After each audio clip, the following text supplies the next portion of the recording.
जिस तरह cadet college पर जिस तरीके से हमला किया गया और पाकिस्तान के इमेज को आलमी सतह पर बदनाम करने की कोशिश की जा रही है और अफगानिस्तान और भारत की जानिब से आखिर क्या वजह है कि ये लोग बार बार जलील होने के बाद भी जब पाक अफवाज ने दुनिया भर में अपना नाम बनाया, उनको शिकस्त दी, लेकिन ये बाज नहीं आ रहे हैं और अपनी कार्रवाइयां तेज से तेज किए जा रहे हैं। देखिए, बात यही है कि भारत को आपने देखे मार का हक बुनियानुल मरसूस, मार का हक और बुनियानुल मरसूस में पाकिस्तान ने क्या किया।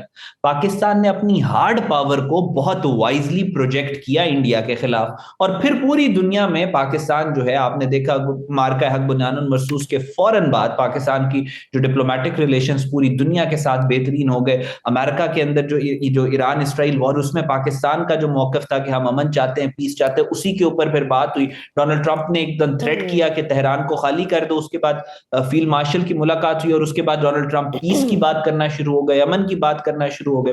उसके बाद कतर वाले मामले में Pakistan played a very vital role. Pakistan का सऊदी अरेबिया के साथ डिफेंस पैक्ट हो गया। हर 15 दिन के बाद तो हमारी इतनी इंपॉर्टेंट एक अचीवमेंट होती है जो हिस्टोरिक होती है। तो जाहिर है इंडियंस को ये बात नजर आ रही है, and even the Afghans are understanding कि जो पाकिस्तान का ये राइज टू ग्लोरी हुआ है, that is because of hard power. अब इसको अगर हमने खत्म करना है, इसको हमने रोकना है यहाँ पे, क्योंकि पाकिस्तान तो हर गुजरते वक्त के साथ तरक्की करता चला जा रहा है। अब हम डील्स कर रहे हैं, ट्रेड की, इकोनॉमी की, हम जो वर्क फोर्स है उसको एक्सचेंज करने की बातें कर रहे हैं। पाकिस्तान तो एक ट्रेडिशनल कल्चरल एक्सचेंज पे चला गया है। तो इस सारी सिचुएशन में वो ये समझते हैं कि पाकिस्तान को रोकना है अगर, तो हमें भी हार्ड पावर का इस्तेमाल करना पड़ेगा। हमें भी पाकिस्तान के अंदर दहशतगर्दी करवानी पड़ेगी। इंडिया के केस में हमें को मिस एडवेंचर करना पड़ेगा। इस वजह से वो अपनी एक लास्ट डिच एफर्ट कर रहे हैं कि किसी तरह पाकिस्तान के इस राइज को रोका जा सके। इसी वजह से आपको दहशतगर्दी जो है वो बढ़ती हुई नजर आ रही है। बिल्कुल अहमद, अब फौरी तौर पर आपके ख्याल में क्या होना चाहिए जिससे तालिबान काबिज रजीम को काबू किया जा सके, क्योंकि जो मुज़ाकरात थे वो भी कामयाब ना हो सके। अब ईरान सालसी की पेशकश की है और तुर्किया का भी वफ्द दोबारा पाकिस्तान आ रहा है। ऑब्वियसली आपके ख्याल में आप क्या समझते हैं, ये लोग क्या सफारती जबान समझ लेंगे या फिर हमें अब हार्ड स्टेट पर खुलकर अमल दरामद शुरू कर देना चाहिए, क्योंकि अभी तो हम सीज फायर मोड में ही है ना हमारा स्टेटस। देखें, आपका अफगानिस्तान के साथ जैसे भी मामलात हों डिप्लोमेटिकली, हार्ड स्टेट का कॉन्सेप्ट इज कंप्लीटली डिफरेंट। वो तो आपने करना ही करना है। वो अफगानिस्तान से बढ़ के अभी जो वर्ल्ड ऑर्डर है आजकल के दौर में, सिर्फ वही रियासतें सरवाइव कर रही हैं जो हार्ड स्टेट है। और हार्ड स्टेट क्या होती है? जिसमें कानून की बालादस्ती होती है और हर डिपार्टमेंट, हर इंस्टीट्यूट अपना काम करता है, अकाउंटेबिलिटी होती है, एक सिस्टम होता है। उस सिस्टम के तहत आपको मुल्क को प्रोटेक्ट किया जाता है। उसमें आप अगर कोई जुर्म करेंगे तो आपको उसकी सजा मिलेगी, अकाउंटेबिलिटी होगी, एक सिस्टम का एक डिटरेंट होगा अंदर। वो हार्ड स्टेट होती है। वो तो आपको इन एनी केस करना ही करना है। अगर आप वो नहीं करेंगे तो आपकी सर्वाइवल खतरे में, आपको पूरी दुनिया से जो थ्रेट्स फेस करने पड़ रहे हैं so internally what do and you think कि एक्सटर्नली। हमें अफगान इनको सफारती सतह पे इंगेज करने की जरूरत है या फिर अब हमें जवाब देना चाहिए? नहीं, हमें जवाब भी देना चाहिए और हमें सिफारती सतह पे भी इन्हें एंगेज रखना है। रशिया यूक्रेन के अंदर लड़ रहा है लेकिन डिप्लोमेटिक रास्ता खुला हुआ है। हाँ। अमेरिका पूरी दुनिया में जंगे करता है लेकिन डिप्लोमेटिक रास्ता खुला होता है। डिप्लोमेसी होती ही डिप्लोमेसी, हम जब ये इंटरनेशनल रिलेशन की पहली क्लास, मुझे आई स्टिल रिमेंबर, उसमें डिप्लोमेसी जब पढ़ाते थे तो पहला सबक ही ये था कि डिप्लोमेसी जंग को अवॉइड करने के लिए होती है। तो जब तक डिप्लोमेसी उस वक्त तक कामयाब नहीं होती जब तक थ्रेट ऑफ वॉर नहीं होता डिप्लोमेट्स के सर के ऊपर। सो हमें ग्राउंड के ऊपर भी अपने एक्शंस को कंटिन्यूड रखना है। इंटरनेशनल लॉ हमें इजाजत देता है कि हम टेरर हाइडआउट्स को जहां चाहें वहां पे टारगेट करें अपने मुल्क को सेव करने के लिए। आर्टिकल 51 यूनाइटेड नेशन चार्टर का हमें इजाजत देता है इस बात की। और उसके बाद हम ये ग्राउंड के ऊपर अपनी पावर को भी प्रोजेक्ट करेंगे, तभी डिप्लोमेसी जो है वो कामयाब होगी। तो हमें दोनों एक्सेस के ऊपर एक साथ पैरेलल काम करना है। बिल्कुल सही।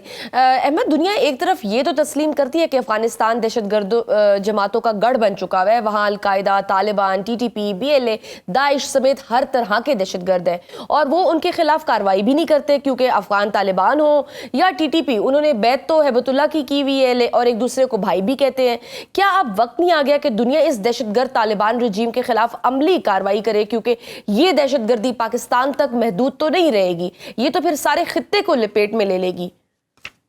देखिए, बात यही है कि ओनर्स ऑफ रिस्पॉन्सिबिलिटी तो पूरी दुनिया के ऊपर है। पाकिस्तान ने तो 40 लाख रेफ्यूजीज लेकर पाकिस्तान ने तो अपने हिस्से का, जो पाकिस्तान का फर्ज था उससे कई हजार गुना ज्यादा पाकिस्तान ने काम किए।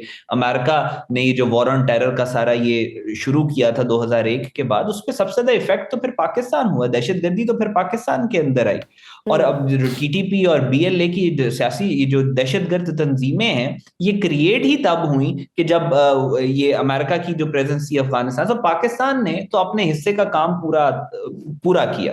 अब पूरी दुनिया की रिस्पॉन्सिबिलिटी, अफगान तालिबान सिर्फ पाकिस्तान के इंटरेस्ट को यहाँ पे टारगेट नहीं कर रहे, वो सीपेक को टारगेट कर रहे। सीपेक पाकिस्तान से ज्यादा चाइना का चाइना इंटरेस्ट का है। हम। रशिया जो है इस खत्ते के अंदर एक रशियो चाइना अलायंस जो बन रहा है, उसमें वो एक ईस्ट की जब बात की जा रही है तो रशिया भी स्टेबिलिटी चाहता है, तो Afghan Taliban by extension Russian interest को भी टारगेट कर रहे हैं। ईरान स्टेबिलिटी चाहता है, अफगान तालिबान इसराइल के साथ भी थिक है और ईरान के इंटरेस्ट के खिलाफ भी काम कर रहे हैं। तो टेक्निकली तो ये पूरे खत्ते की जिम्मेदारी है, लेकिन because we are living in the era of realpolitik और एक न्यू रियलिस्टिक वर्ल्ड ऑर्डर पे हम बात कर रहे हैं, जब तक अफगानिस्तान दूसरे ममालिक के इंटरेस्ट को एक हद से ज्यादा टारगेट नहीं करेंगे, तब तक वो मुल्क डायरेक्ट एक्शन अफगानिस्तान के खिलाफ नहीं लेंगे।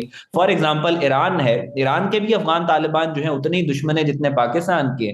ईरान के अंदर भी तकरीबन 2 मिलियन के करीब अफगान रेफ्यूजीज रह रहे हैं, लेकिन अफगान ईरान ने तब तक एक्शन नहीं लिया जब तक इन्होंने ऑपरेशन राइजिंग लाइन में अफगानियों ने इसराइलियों को इंफॉर्मेशन नहीं दी। फिर उसके बाद ईरानियंस ने तकरीबन 1.5 लाख के करीब लेकिन अगर अगर 15 चाइना लाख और रशिया, अगर अगर जो मुज़ाकरात हो रहे हैं, अगर इसमें चाइना और रशिया अगर आ जाते हैं तो फिर ये फ्रूटफुल हो सकते हैं। देखिए बात यही है, फ्रूटफुल तब होंगे जब अफगान तालिबान के सर पे कोई ना कोई थ्रेट होगा। उनके लिए जो नियरेस्ट थ्रेट है वो ये है कि अफगानिस्तान के अंदर की जो अफगानिस्तान की जो अवाम है वो इनके खिलाफ निकले और वो इनको ओवरथ्रो करे, और एक वो हुकूमत आए जो अमन चाहती है, पीस चाहती है, दहशतगर्दी और ड्रग लॉर्ड्स जो ये बैठे हुए ऊपर वो ना हो। जब तक अफगान तालिबान को कोई थ्रेट नहीं होगा, ये this is the reality of international politics, तब तक वो नहीं बात सुनेंगे। इस वक्त उनको इंडिया का पैसा नजर आ रहा है, इस वक्त वो बिलियंस ऑफ डॉलर की कमिटमेंट जो इंडिया ने उनके साथ किया कि तुम पाकिस्तान पे हमले करते रहो, हम तुम्हें पैसे देते रहेंगे, इनको वो नजर आ रही है। वो जो थ्रेट है अभी तक वो इनके सर पे नहीं है। वो थ्रेट जब तक नहीं होगा तब तक ये जो मुज़ाकरात है in terms of real politic वो कामयाब नहीं होंगे। बिल्कुल सही। और भारत जो गुज़श्ता कई महीनों से पाकिस्तान को ऑपरेशन सिंदूर 2 की धमकियां दे रहा था, फिर गुज़श्ता हफ्ते DGISPR ने भी कहा था कि भारत इस बार समुंदर के रास्ते फॉल्स फ्लैग करेगा, और अब अचानक भारतीय प्रॉक्सीज के पाकिस्तान में हमले भी शुरू हो गए हैं। आप क्या समझते हैं कि ये प्रॉक्सी हमले ही जारी रहेंगे या भारत अब बराह रास्त हमले का जवाब भी बना चुका है दिल्ली हमले के बाद? देखें ये ऑपरेशन सिंदूर जब इनका हुआ था और इन्होंने उसके बाद जो हजीमत इनको उठानी पड़ी थी, पूरी दुनिया जिस तरीके से इंडिया को देखना शुरू हो गई थी उसके बाद और अभी तक, उस वक्त ही ये लोग डिसाइड कर चुके थे कि इन्होंने पाकिस्तान के ऊपर एक और हमला करना है। और अभी भी आप अगर ये देखें कि जो टेक्स्ट बुक इन्होंने पहलगाम में फॉलो की थी, एग्जैक्ट वही text book Indian army, Indian intelligence agencies और इंडियन मीडिया एंड पॉलिटिशियंस वही टेक्स्ट बुक फॉलो कर रहे हैं। पहलगाम में ये हुआ था कि इनका फॉल्स फ्लैग ऑपरेशन बहुत जल्दी पकड़ा गया था और लोगों ने कहा था कि आपने बगैर इन्वेस्टिगेशन के FIR दर्ज करा दी और पाकिस्तान को ब्लेम करना शुरू कर दिया, आपकी बहुत रिस्पॉन्सिबल है, आप ये कैसे कर सकते हैं, 2 न्यूक्लियर आर्म्ड कंट्रीज हैं, बगैर इन्वेस्टिगेशन के आपने पाकिस्तान पे इल्जाम लगा दिया। और फिर लूप होल्स बहुत ज्यादा थे पहलगाम में।